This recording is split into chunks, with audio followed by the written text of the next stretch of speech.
Supreme court के जो SC ST Kota में कोटा को लेकर जो फैसला सुनाया है वह कहां तक न्याय संगत है। चलिए विस्तार पूर्वक जानते हैं कि क्या मिलावट ने न्याय संगत फैसला सुनाया है। क्या जज साहब ओबीसी एससी एसटी के लोग बड़े पद पर होने के बाद उनको वही सम्मान मिलेगा जो किसी सामान्य जाति को मिलता है। यह देखिए, बिहार के पूर्व मुख्यमंत्री जीतनराम मांझी हैं। मुख्यमंत्री बड़ा पद होता है, राज्य का राजा होता है, लेकिन उनके साथ क्या हुआ।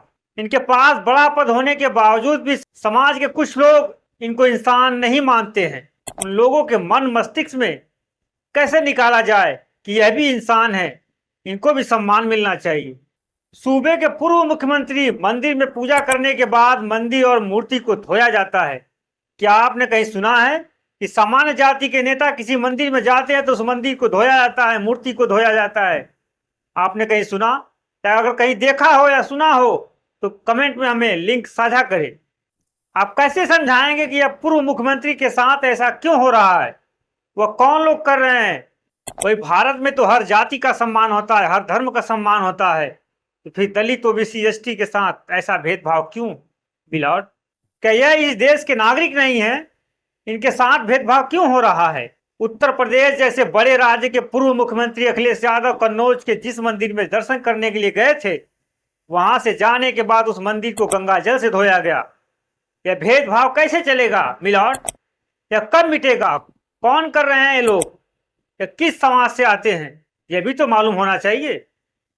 मिलावट, जब यूपी और बिहार के पूर्व मुख्यमंत्री के साथ भेदभाव हो रहा है, भारत के उन दूर दराज गांवों में जो दलित ओबीसी एसटी रहती है उनके साथ क्या व्यवहार करते होंगे? आप इन घटनाओं से अंदाजा लगा सकते हैं कि जब सूबे के पूर्व मुख्यमंत्री के साथ ऐसा भेदभाव हो रहा है तो आगे उन गांवों में एसटी एससी के साथ क्या हो रहा होगा। जो देश की रक्षा करता है बिना किसी भेदभाव के, वह धर्म नहीं देखता, ना किसी जाति को देखता है, उसके लिए देश सर्वोपरि रहता है। वह वीर जवान अगर अपनी शादी में घोड़ी पर चढ़ता है तो उनके साथ भेदभाव होता है, उनको घोड़ी पर चढ़ने नहीं दिया जाता है। कब तक होगा मिलावट? पुलिस की सुरक्षा में जवान की बारात निकलती है, जवान घोड़ी पर चढ़कर बारात लेकर जाता है। यह कौन समाज है जो दलित की बारात में प्रशासन को लगाकर बारात निकाला जा रहा है? प्रशासन की मौजूदगी में वहां पर पत्थर चलाए जा रहे हैं। वह कौन समाज है? कौन लोग हैं? अगर प्रशासन नहीं होता तो उस जवान के मर्द मस्तिष्क में क्या गुजर रहा होता? वो कैसे बारात जाती वहां से? देश के लिए जो इतना कुछ कर रहा है उसके लिए वह समाज, वह गांव के लोग उस सैनिक को क्या सम्मान दे रहे हैं? ऐसे तमाम मामले पड़े हैं जो लोगों के साथ भेदभाव होते हैं। जब साहब आपने तो यह कह दिया एसटी एससी कोटे में कोटा होगा, बड़े पद होने के बाद उनकी आने वाली पीढ़ी को आरक्षण नहीं मिलेगा, लेकिन समाज में जो वह भेदभाव झेल रहे हैं वह कैसे मिटेगा? उसके लिए क्या किया जाएगा? वही एक दलित आईपीएस की बारात जब निकलती है, उस आईपीएस अधिकारी को घोड़ी पर चढ़ने नहीं दिया जाता। उस आईपीएस को डर था कि यहाँ पर कुछ भी हो सकता है, इसलिए उसने फोर्स बुलाया ताकि हमारी बारात जा सके, कोई विवाद ना हो। एक दलित आईपीएस की बारात में यह डर है। उस दूल्हे को, दलित आईपीएस को घोड़ी पर चढ़ने से कौन रोक रहा था? इतना बड़ा अधिकारी होने के बाद भी यह समाज में भेदभाव कब तक चलेगा? मिलावट, ये कौन लोग हैं जो भेदभाव कर रहे हैं? किसी मंदिर में जाने पर मंदिर को धो रहे हैं, मूर्ति को धो रहे हैं। क्या आईपीएस अफसर को आरक्षण मिलने के बाद उस समाज में वह सम्मान मिल रहा है जैसे सामान्य जाति को मिलता है? यह भेदभाव कैसे मिटेगा? मिलावट, कोई दलित अगर मूछें रख लेता है तो उससे दिक्कत हो जाती है। कोई दलित अगर शादियों में घोड़ी पर चढ़ता है तो उससे दिक्कत हो जाती है। अगर कोई दलित महंगी गाड़ी से चलता है तो वो उससे भी दिक्कत होने लगती है। तो करे तो क्या करे दलित समाज? कोई दलित ओबीसी एसटी अगर मंदिर में चला जाए तो मंदिर मूर्ति खंडित हो जाता है। यह भेदभाव कब तक चलेगा? मिलावट, इस भेदभाव जैसी समस्या का कोई तो निवारण होगा। कहीं बड़ा पद होने के बाद भी ऐसी समस्याओं को झेलना पड़ रहा है ओबीसी एसटी के लोग को, जहां मूर्ति खंडित हो जा रही है, मंदिर को धोया जा रहा है गंगा जल से। मध्य प्रदेश के राष्ट्रीय जनजाति विश्वविद्यालय आदिवासी छात्रों के लिए बनाया गया था और इस विश्वविद्यालय में आदिवासी छात्रों के लिए कुल सीटों का 50% आरक्षण था, लेकिन सूबे के शिवराज सरकार ने 50% से घटाकर 7.5% कर दिया। ये भेदभाव कौन कर रहा है? किसको लाभ देने के लिए ऐसा किया गया? यह आरक्षण पर हमला नहीं है तो क्या है? 2019 की खबर है, एसटी एससी ओबीसी छात्रों के सामान्य वर्ग के छात्र से ज्यादा कट ऑफ थे। ये क्या मजाक हो रहा है? ये कौन लोग हैं ऐसा कर रहे हैं?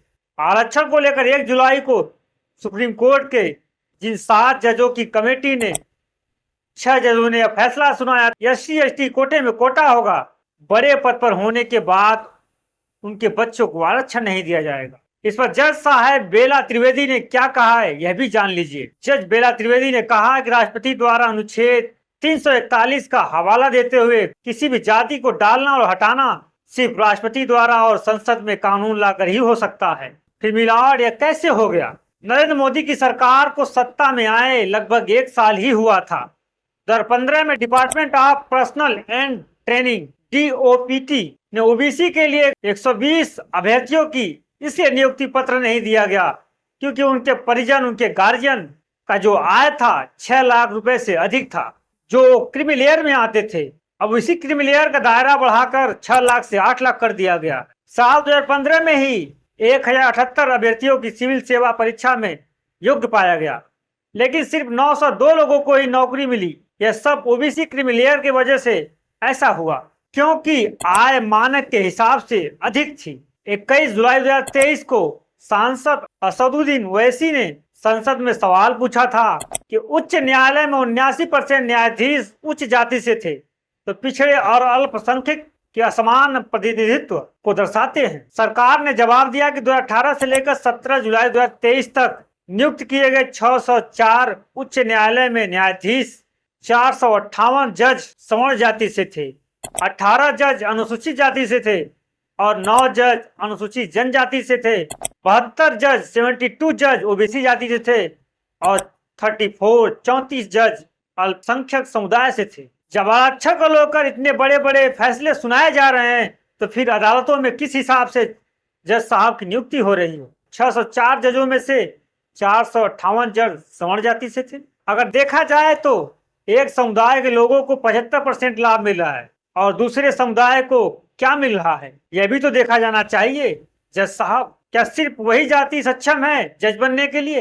एक समाज को न्यायालय में 75% का लाभ मिल रहा है और जजों की नियुक्ति में आरक्षण का कोई मतलब नहीं, और वही ओबीसी को 27% आरक्षण मिलता है और आरक्षण लेने के लिए कितना संघर्ष करना पड़ा ओबीसी जाति को, वो भी क्रीमीलेयर के साथ मिला। वर्तमान में ओबीसी जाति को 27% आरक्षण मिलता है, अनुसूचित जाति को 15% आरक्षण मिलता है, अनुसूचित जनजाति को 7.5% आरक्षण मिलता है। इन आरक्षणों के बावजूद भी जो दिया गया है वह भी पूरा आरक्षण भर्तियों में नहीं मिलता है। मिलावट। लोकसभा में 20 दिसंबर 2022 को सजदा अहमद जी ने ईडब्ल्यूएस को लेकर कुछ प्रश्न पूछे थे। पहला प्रश्न था, सरकार सामान्य श्रेणी की आर्थिक रूप से कमजोर ईडब्ल्यूएस आरक्षण को कार्यान्वित करने हेतु कोई समय सीमा निर्धारित की गई, इसका ब्यौरा क्या है?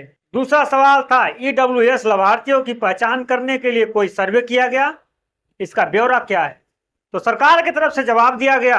पहले जवाब था कि भारत सरकार ने जनवरी 2019 से ईडब्ल्यूएस आरक्षण लागू कर दिया। दूसरा जवाब यह था सरकार का कि ईडब्ल्यूएस लाभार्थियों के लिए कोई सर्वे नहीं किया गया। पहचान किए जाने का कोई प्रस्ताव था? सरकार ने कहा नहीं। अब सवाल उठता है कि बिना कोई सर्वे किए ईडब्ल्यूएस प्रमाण पत्र किस बेस पे लाभार्थी दिया जा रहा है? क्या इसमें कोई नियम कानून नहीं बनाया गया? सिर्फ ओबीसी एसटी एससी के लिए ही पूरी कानून व्यवस्था या पटकथा लिखी गई है? कैसे तय होगा कि किस व्यक्ति को ईडब्ल्यूएस आरक्षण का लाभ मिलना चाहिए या नहीं मिलना चाहिए? सरकार के पास कोई आंकड़ा है ही नहीं ईडब्ल्यूएस को लेकर। अब सवाल उठता है कि ऊंच नीच की खाई को पाटने के लिए क्या आपसे कोई नियम कानून बनेगा या ऐसे ही चलता रहेगा? चलते हैं, नमस्कार।